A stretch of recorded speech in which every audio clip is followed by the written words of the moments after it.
Sekedar menginfokan fakta data, Uni Eropa saat ini semakin memburuk keadaannya. Kenaikan harga listrik misalnya sudah lebih dari 10 kali dinaikkan dalam 8 bulan terakhir, dan ini meningkatkan 5 kali lipat tagihan listrik dibandingkan tahun lalu, naik 500%. Harga-harga di pasar naik 2-3 kali lipat. Harga kamar hotel misalnya yang biasanya dalam kurs rupiah antara 1,5 sampai 2 jutaan, saat ini 4 sampai 6 jutaan. Dan turis kosonglah ke negara-negara Eropa, sepi. Walau mata uang euro terlemah dalam 22 tahun ini, mata uang Inggris, pound sterling, merosot terlemah dalam 40 tahun ini. Nilainya sama dengan dolar yang seharusnya membuat turis banyak masuk Eropa. Namun tiket pesawat, kemudian harga food, beverage, serta akomodasi naik 3 kali lipat. Eropa semakin suram. Yang mengejutkan, winter come early. Sekarang sudah mulai masuk winter awal yang biasanya Oktober akhir. Sekarang mulai masuk dan tetap aja cuacanya kering. Harga listrik yang tinggi bukan hanya mengganggu rumah tangga, namun pabrik-pabrik, industri, dan bisnis terkena dampaknya.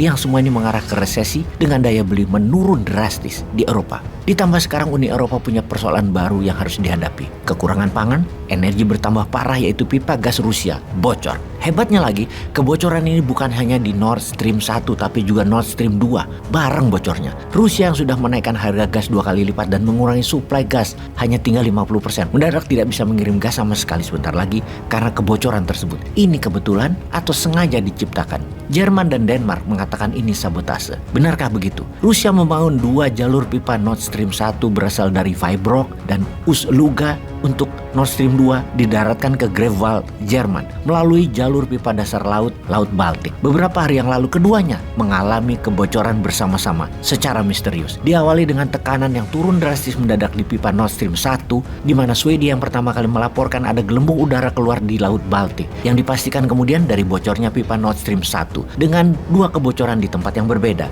Kemudian Denmark melaporkan hal yang sama di Nord Stream 2. Nord Stream 2 belum digunakan sepenuhnya karena walau sudah siap, namun perang di Ukraina terjadi dan menghambat operasinya Nord Stream 2. Kita review lagi data lapangan di mana di tahun 2021 terdapat data bahwa 45% negara Uni Eropa dapat gas dari Nord Stream 1 secara negara. Jerman menggunakan gas Nord Stream 1 itu 50% dari kebutuhan nasional Jerman. Prancis 25% gas nasional dan Italia 46% gas nasional diimpor dari Nord Stream 1. Ini sebagai negara pengguna Nord Stream 1. Sejak perang di Ukraina, kapasitas Nord Stream 1 berkurang 20-50% yang diturunkan Rusia, yang menurut Rusia karena harus menurunkan kapasitas produksi tersebut karena sanksi Amerika dan NATO. Karena barang-barang untuk maintenance perbaikan yang didapat dari negara Eropa dan Kanada terhambat, ditahan. Eropa yang sesungguhnya rugi sendiri. Intinya kalau mau gas tetap membesar, mengalir lancar, ya stop sanksi ekonomi ke Rusia. Kembali ke bocoran pipa gas di mana peneliti Swedia mendapatkan fakta ada ledakan di dekat pipa tersebut sebelum kebocoran terjadi. Pertanyaannya adalah, siapa yang melakukan sabotase tersebut? Eropa kalau melakukan sendiri, ini bisa dikatakan langkah bodoh yang memaksa negara Eropa kedinginan atau perang Ukraina bisa meluas ke seluruh daratan Eropa. Sementara Rusia mengklaim ini bukan Rusia yang melakukan sabotase karena kerusakan pipa gas sudah pasti 100% merugikan Rusia. Gas adalah alat tekan Eropa yang kalau dimatikan 100% Rusia rugi besar. Kalau pipa bagus, negara seperti Hungaria, Bulgaria, Italia sudah mulai ngalah saat ini dan lebih baik dapat gas Rusia. Ini menguntungkan Rusia.